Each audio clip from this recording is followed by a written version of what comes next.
Imagine you're on the most epic, massive adventure of your entire life. You've crossed towering mountains, faced incredibly tough challenges, and completed quests that tested literally everything you have. But what happens when that journey finally comes to a close?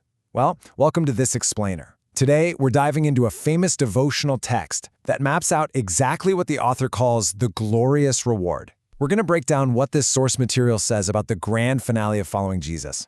It's essentially designed to be the ultimate adventure's end, and I'm going to explain exactly what that looks like.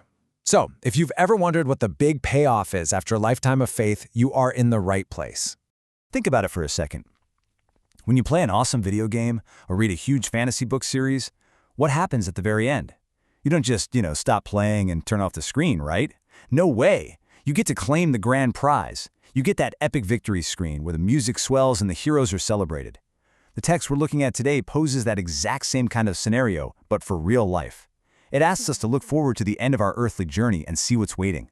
What if the grand prize isn't just a trophy, but an entirely new reality?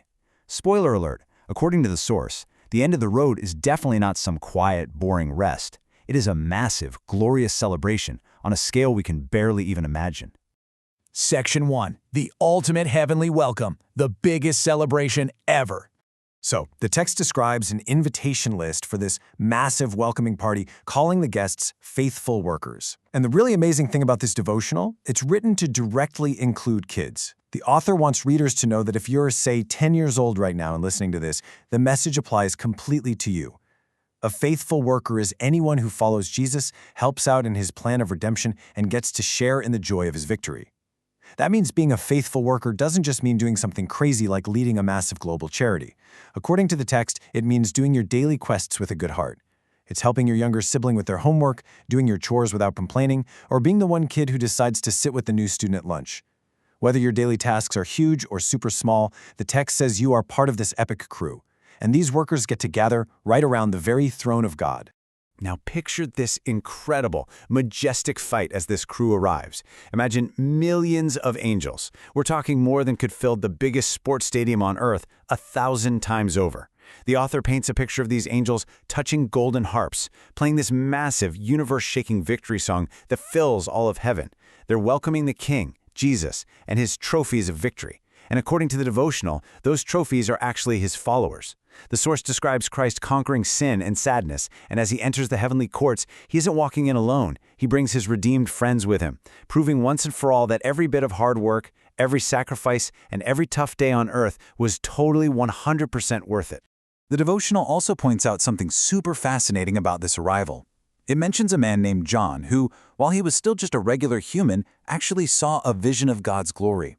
And because a regular human body just can't handle that kind of raw power, John fell down like he was dead. It'd be literally like trying to stare directly into the blazing center of the sun without any sunglasses, but 1,000,000,000 times brighter. But the promise detailed here is that when followers reach heaven, they are given immortality. That means getting new bodies that never get sick, never get hurt, and live forever.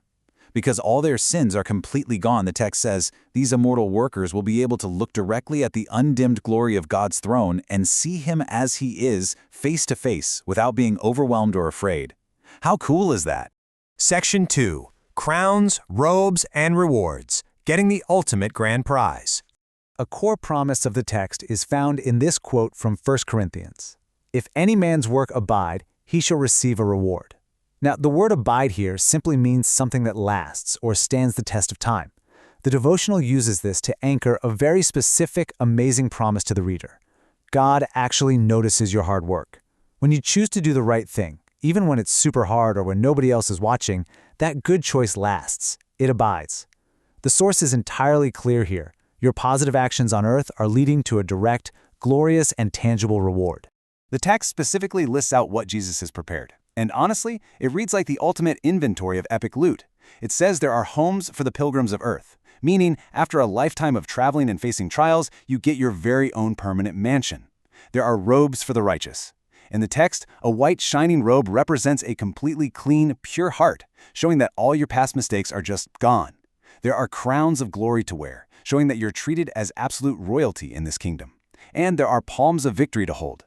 In ancient times, when a champion returned from winning a huge battle or a race, people would wave palm branches.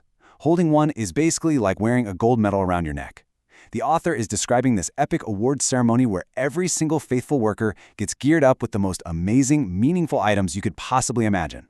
Section 3. Solving Earth's Biggest Mysteries. The Ultimate Master Key. We all know life on Earth can be really tough to understand sometimes.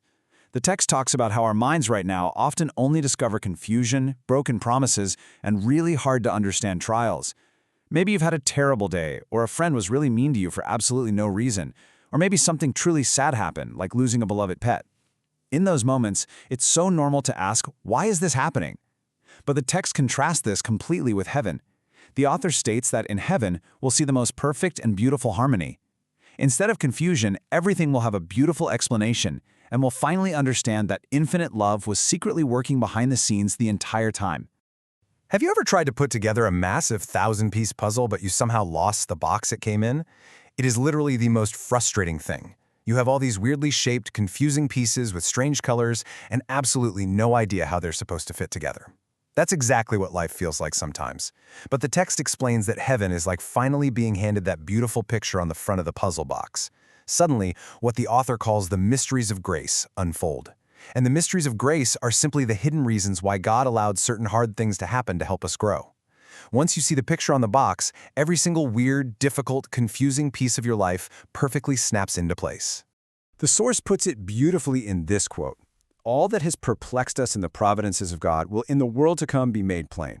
In other words, all the confusing things that happened, what the author calls the providences of God, or how God was secretly guiding things, will finally be made perfectly simple to understand. The text promises that when we finally realize how carefully and tenderly God was watching out for us, making everything work together for our ultimate good, our reaction will be to rejoice with joy unspeakable and full of glory. It's a joy so huge, so absolute, that you literally won't even be able to find human words to describe it. Section 4. Your mission? Prepare now. How to get your ticket. Now, the text doesn't just want us to daydream about the future. It gives a clear action plan for today. Step 1. Trust Jesus to blot out your sins. To blot out means to erase it completely. Think of it like taking a giant pink eraser to a bad grade on a math test until there's no trace of it left. You have to be clean to stand before that glorious throne.